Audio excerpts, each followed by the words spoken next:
He said it like regret, but not the kind that bows its head, the kind that studies the past like a map and wonders where it went wrong for him. I wish I hadn't told her yet. We could have built something stronger.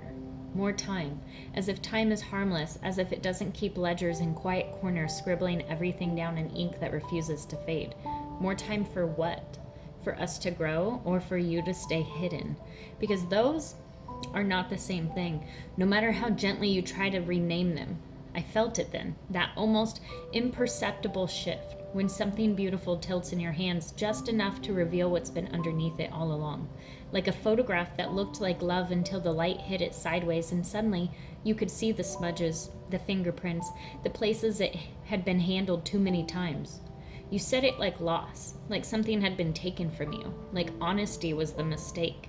And I stood there trying to understand how truth became the villain in your story, how doing the right thing sat in your mouth like something bitter. More time. You meant stolen time, borrowed time, time that belonged to someone else, but you wanted to spend it here, with me, like the bill would never come due. Like hearts don't keep score, like betrayal doesn't gather interest in the dark. But what does that make me? A place you wanted to linger before consequence caught up?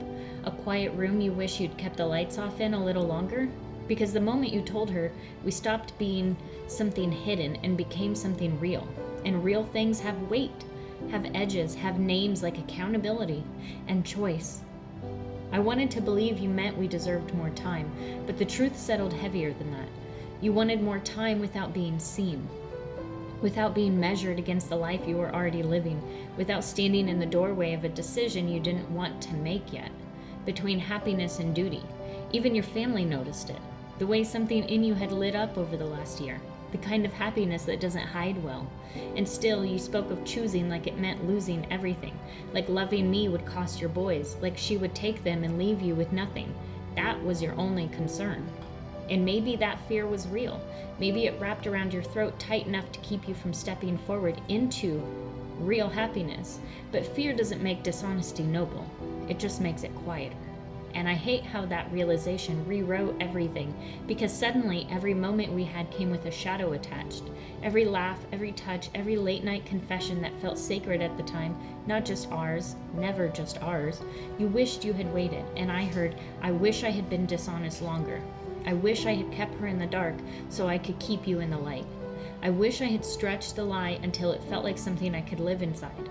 And God, that kind of truth doesn't break you loudly. It settles, quiet, deliberate, like dust across everything you once trusted, until one day you realize you've been breathing it in, because love should never need secrecy to survive. And if it does, it isn't love growing, it's something hiding. So I told you to tell her.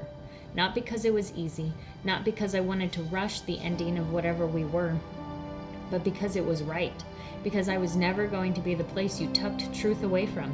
I told you I deserved to be chosen, fully, completely, and without shadows, and the only way that could ever exist was if you stood in the light and told it all. I told you if you did that, I could forgive the rest. The red flags I ignored, the moments that didn't quite add up, the quiet instincts I pushed aside because I wanted to believe in you. And that would mean that you would have chosen me. I could have carried all of the drama that came our way when you came out and spoke the truth if you had just been brave enough to be honest.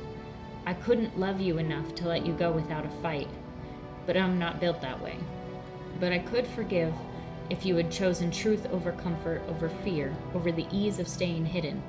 But when you were given the opportunity and the conversation you and I had planned for weeks finally played out, you downplayed it all and spoke in half-truths, and no one deserved a half-honest confession.